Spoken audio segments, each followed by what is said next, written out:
Praise the lord अजीजों। अजीजों, एक व्यक्ति या एक परिस्थिति का न्याय करना और केवल अनुदान देना आसान है, जिसके वे हकदार हैं, परंतु करुणा उससे बड़ी है।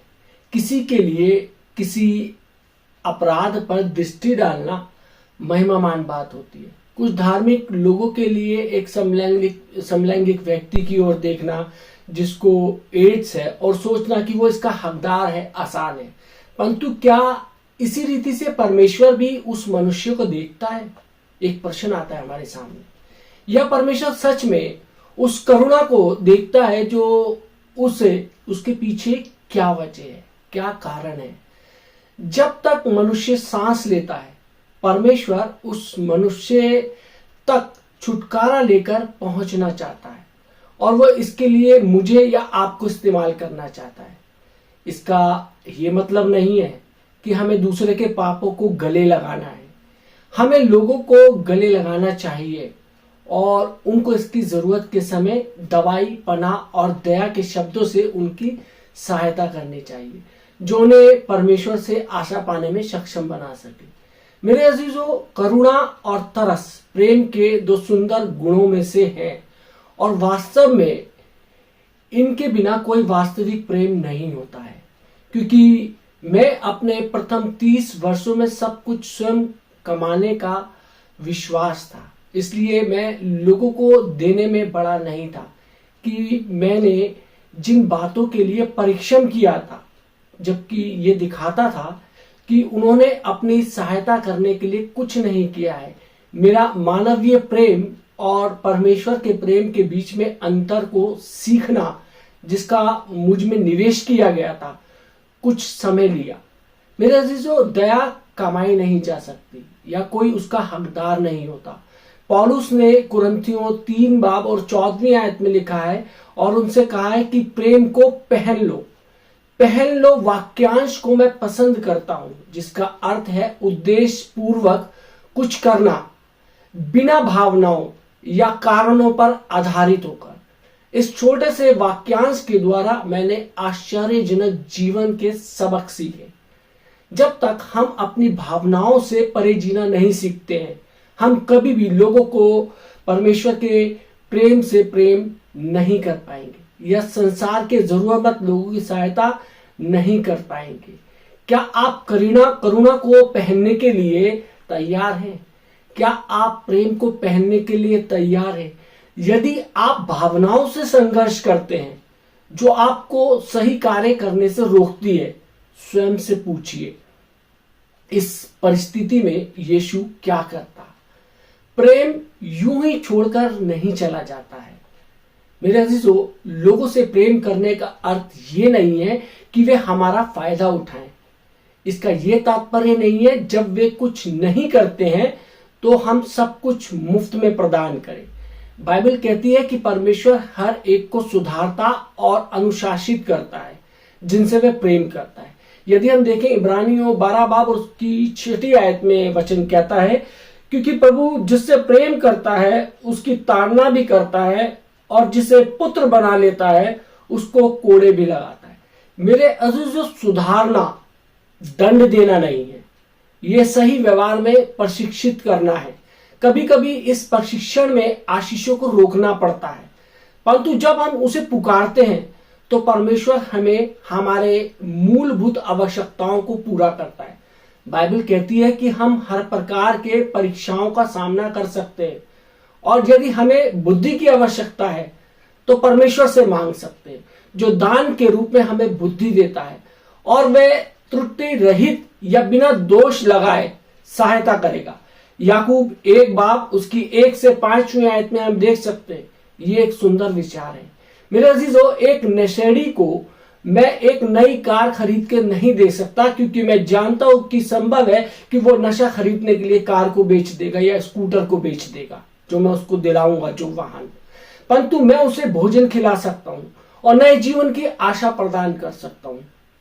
मैं उससे कह सकता हूं कि परमेश्वर उससे प्रेम करता है और उसकी सहायता करना चाहता है और मैं उसका न्याय करने से बच सकता हूं, क्योंकि यदि मैं न्याय करता हूं तो मैं उसे प्रेम करने योग्य नहीं होता हूं।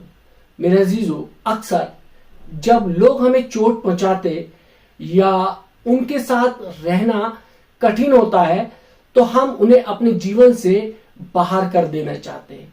परंतु यदि परमेश्वर चाहता है कि उसके बजाय हम उसके साथ हम एक संबंध का निर्माण करें, तो क्या हमारे लिए बहुत आसान है कि हम दूर हट जाएं या कठिन लोगों के लिए अपने जीवन के द्वार को बंद कर दें। परंतु सदा वो नहीं है वो जो परमेश्वर चाहता है। हमें निश्चय ही ये सीखना है कि प्रेम वास्तव में हर परिस्थितियों में ऐसा होता है और भावनाओं में बहने देने के या उनकी कमी के बिना हमें प्रत्येक परिस्थिति में उसे लागू करना है। ऐसा नहीं कि प्रेम में ही बह जाना है किसी व्यक्ति के, क्या वो गलत है तो उसके प्रेम में हम बहते चले जा रहे हैं, उसकी अनुचित मांगों को पूरा करना है। मेरे जो एक प्रश्न जो अक्सर मुझसे पूछा जाता है वो है, कब तक मुझे उस व्यक्ति के साथ रहना चाहिए? ये प्रश्न बहुत पूछा जाता है। ये एक ऐसा प्रश्न है जिसे केवल आपका हृदय ही दे सकता है। केवल परमेश्वर ही है जो संपूर्ण परिस्थितियों को दोनों ओर से समझता है और वो आपके निर्णयों में आपकी अगुवाई करेगा। यदि आप अपनी इच्छा के बजाय उसकी इच्छा को सच में करना चाहते हैं, इतना याद रखें, प्रेम क्रांति में शामिल होने का अर्थ दूसरों से प्रेम करने के लिए तैयार और इच्छुक होना है, चाहे ये असंभव लगता हो। जब मैं निशर्त प्रेम के विषय में लोगों से बात करता हूं, एक प्रश्न जो हमेशा आता है वो ये है कि क्या मुझे केवल देते रहना है चाहे लोग कुछ भी करें मेरे लिए? इस प्रश्न का उत्तर है नहीं। मान लीजिए परिवार के किसी सदस्य को उसके अधिकांश वयस्क काल में नशा पीने की समस्या थी और उसके साथ साथ वो बहुत अधिक गैर जिम्मेदार भी है। परिवार बहुत, जिसे बोल सकते हैं कि समय धन से उसकी सहायता के लिए मदद कर रहा है, परंतु वो अपनी पुरानी आदत और जीवनचर्या में चला जाता है। वो नशा नहीं छोड़ रहा है, उसी में चला जा रहा है। ये एक ऐसी परिस्थिति है जब शत्रु इस परिवार के सदस्य की कमजोरी को उनके विनाश के लिए और उनके सामर्थ्य को उनसे चुराने के लिए इस्तेमाल करता है, जो उससे प्रेम करते हैं और उनकी सहायता करने का प्रस्ताव किया है।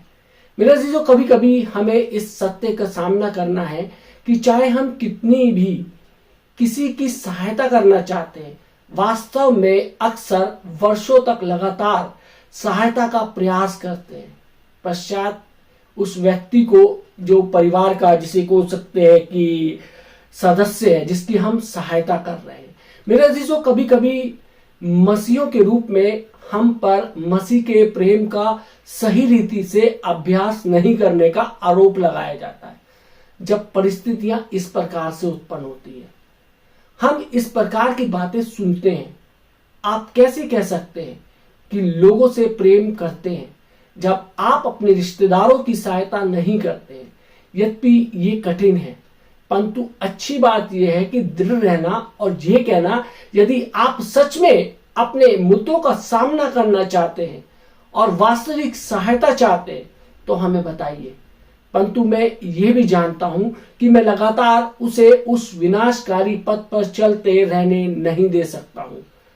मेरे अजीजों, हमें किसी प्रेमी जन को भूखा या बीमारी में बिना सहायता के कठिनाई में नहीं छोड़ना चाहिए, परंतु हमें उसे इस बात की अनुमति भी नहीं देनी चाहिए कि हमारी शांति को वो भंग करे या हमें केवल इस्तेमाल करे।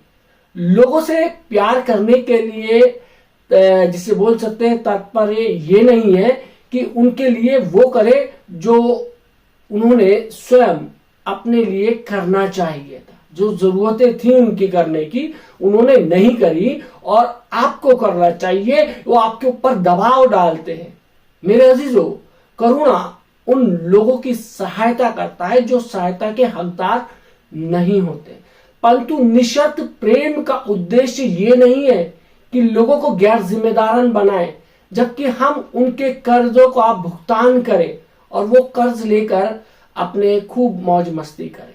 मेरे अजीजों, करुणा बहुत सारे अवसर प्रदान करता है, बहुत सारे अवसर देता है। और निःशर्त प्रेम कभी कभी हार नहीं मानता है, वो प्रार्थना करता है और छाया में रहने के लिए और सहायता करने के लिए तैयार होता है। जब ऐसा करना सच में एक परिवर्तन लाता है। मेरे अजीजों, परमेश्वर चाहता है कि उसका प्रेम हमारे द्वारा दूसरों तक बहता रहे। हमें स्वयं से एक संतुलित दिशा में प्रेम करना सीखने की जरूरत है, क्योंकि हमें अवश्य ही स्वयं से प्रेम करना चाहिए, या हमारे पास देने के लिए प्रेम नहीं होगा। हमें परमेश्वर के प्रेम को पाने की जरूरत है और उसे हमें अच्छा करके देना है। याद रखें कि जो हमारे पास नहीं है उसे हम दूसरों को नहीं दे सकते, परंतु हमें यह रुकना नहीं है। परमेश्वर हमें अच्छाई देता है, इसलिए हम दूसरों को अच्छाई दे सकते हैं। परमेश्वर हमसे जो बचाए गए हैं, जो दूसरों को बचा रहे हैं, उन तक संक्रामण चाहता है कि हमारी अच्छाई दूसरों को लगे, ताकि हमारी अच्छाई एक दूसरे को प्रभावित कर सके।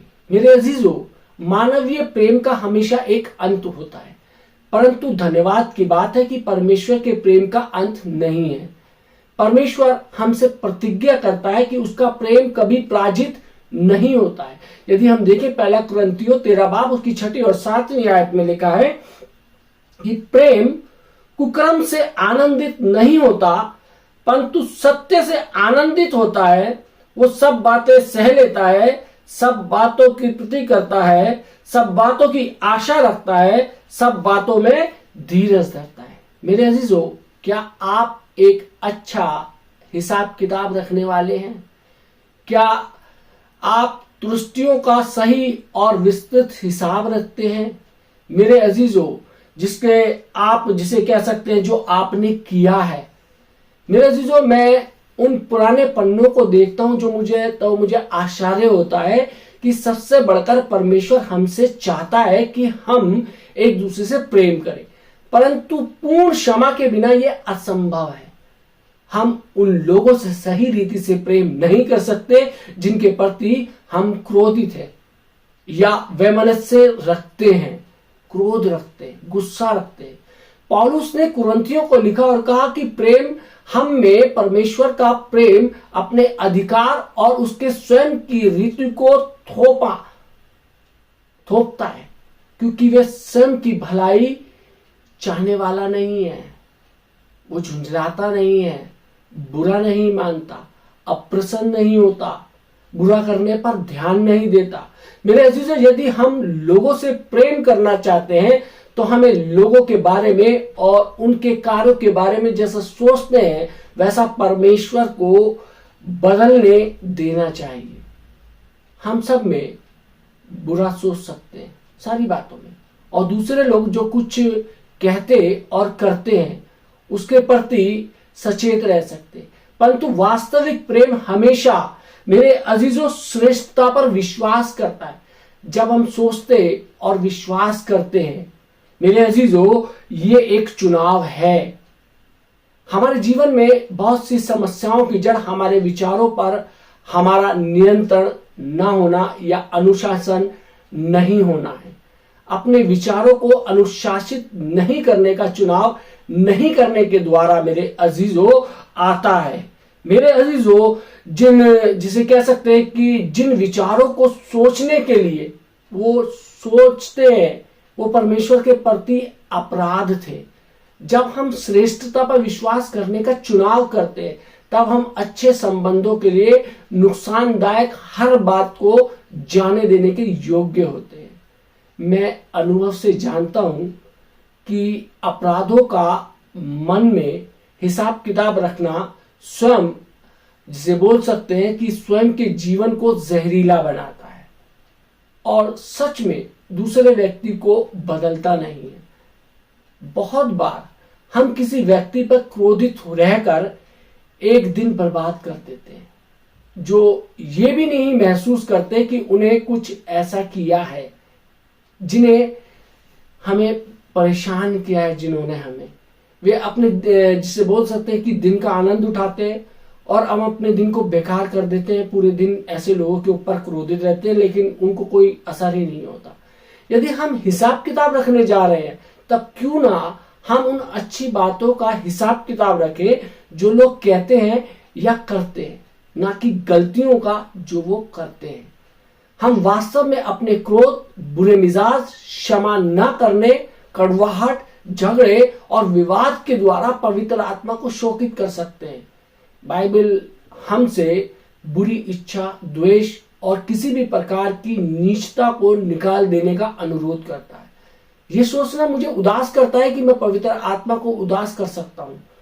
जब मैं स्मरण करता हूं, याद करता हूं कि एक समय में कितनी आसानी से क्रोध करता था, मैं जानता हूं कि मैंने उसे दुखित किया था और मैं फिर कभी ऐसा करना नहीं चाहता हूं। मेरे लिए इससे बचने का एकमात्र रास्ता दूसरों के प्रति बुरी भावनाएं उठते ही उन्हें निकाल देना है, ताकि कोई गलत बात किसी के लिए आए नहीं, कोई द्वेष मेरे मन में किसी के प्रति आए नहीं। मेरे अजीजों, हमें उपयोगी, सहायक और एक दूसरे के प्रति दयालु, जिस प्रकार परमेश्वर ने मसीह में हमें क्षमा किया है, उसी प्रकार एक दूसरे को तैयारी पूर्वक और सौजन्य भाव से क्षमा करने वाला होना चाहिए। यदि हम देखें इफिसियों 4 बाब उसकी 30 से 32वीं आयत में वचन कहता है, परमेश्वर के पवित्र आत्मा को शोकित मत करो, जिससे तुम पर छुटकारे के दिन के लिए छाप दी गई है। सब प्रकार की कड़वाहट और प्रकोप और क्रोध और कलह और निंदा सब बैरभाव समेत तुमसे दूर की जाए। एक दूसरे पर कृपालु और करुणामयी हो, और जैसा परमेश्वर ने मसीह में तुम्हारे अपराध क्षमा किए, वैसे ही तुम भी एक दूसरे के अपराध क्षमा करो।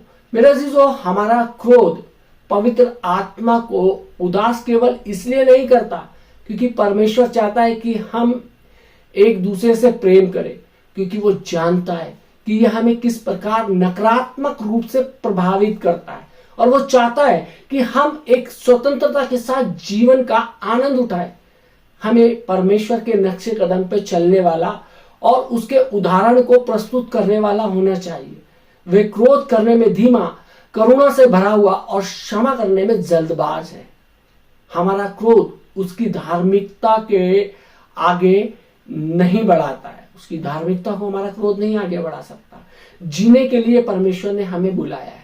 जिस प्रकार सच्चे प्रेम को इस बात से कुछ लेना देना नहीं है कि हम क्या महसूस करते हैं, सच्ची क्षमा के साथ भी ऐसा ही है। दोनों उस निर्णय पर आधारित है जो हम लेते हैं, ना कि हमारी भावनाओं पर। मैंने सीखा है कि यदि मैं क्षमा करने का चुनाव करता हूं, तो मेरी भावनाएं धीरे धीरे मेरे निर्णयों के साथ हो लेती है। दूसरों को क्षमा करना मुझे उनसे बात करने के योग्य करती है, कि उन्हें अपने जीवन से बाहर करने की बजाय उनसे बात करने के योग्य बनाती है। यह मुझे उनके लिए प्रार्थना करने और उन्हें आशीष कहने के लिए, उनको आशीष देने के लिए मुझको अनुमति देती है। मेरे अजीजों, हम अपनी भावनाओं पर अधिक ध्यान देते हैं, बजाय इसके स्मरण करना चाहिए कि हमारी, जिसको बोल सकते हैं कि भावनिक, शारीरिक और परिवर्तनीय है, जो नहीं बदलता वो है प्रेम। हमारी भावनाएं चंचल है, आएंगी और जाएंगी, बदल जाएगी, लेकिन मेरे अजीजों, जो नहीं बदलता है वो प्रेम है। प्रेम कभी जिंदगी में नहीं बदलता, जैसा था है और वो रहेगा, वो वैसा ही रहता है, लेकिन भावनाएं जरूर बदल जाती है। तो हमें प्रेम का अनुकरण करना चाहिए, प्रेम के पीछे चलना चाहिए। जैसा मसीह ने हम सबके लिए प्रेम किया, हम सबसे प्रेम किया, परमेश्वर ने हमारे को अपने अनुग्रह से परिपूर्ण कर दिया, अपनी पवित्र आत्मा की सामर्थ्य दी कि हम, जिसे बोल सकते हैं कि एक ऐसा जीवन जिए जो किसी से नफरत करने वाला नहीं, किसी के प्रति क्रोधित होने वाला नहीं, किसी की निंदा करने वाला नहीं, किसी की चुगली करने वाला नहीं, किसी को दोष देने वाला नहीं, दोष रहित जीवन जिए। परमेश्वर आप सबको आशीष दे, आमीन। आइए हम दुआ मांगें। महान सामर्थ्य पिता परमेश्वर, धन्यवाद देते हैं आज के सुंदर वचन के लिए, जो खुदावन प्रभु जी हमने सीखा कि परमेश्वर किस प्रकार से हम प्रभु जी आपके वचन के अनुसार लोगों को संभाल सकते हैं, परमेश्वर उनकी मदद कर सकते हैं, परमेश्वर और अपने आप को भी हम तमाम तरीके के खतरों से बचा सकते हैं प्रभु ईश्वर। प्रभु जी हमारे जीवनों पे प्रभु जी आपका अनुग्रह, आपकी आशीष और आपकी कृपा इसी प्रकार बनी रहे कि हम दूसरे लोगों के लिए खुदावंद आशीष का कारण हो सके, हम दूसरे लोगों को आशीषित कर सके परमेश्वर। हमारे जीवन में प्रभु जी आपका अनुग्रह और आपकी आशीष हो। जितने लोगों ने परमेश्वर ये वचन सुना है उनके जीवन पे परमेश्वर आपका अनुग्रह, आपकी आशीष हो परमेश्वर। यीशु मसीह के नाम से मांगते हैं, आमीन।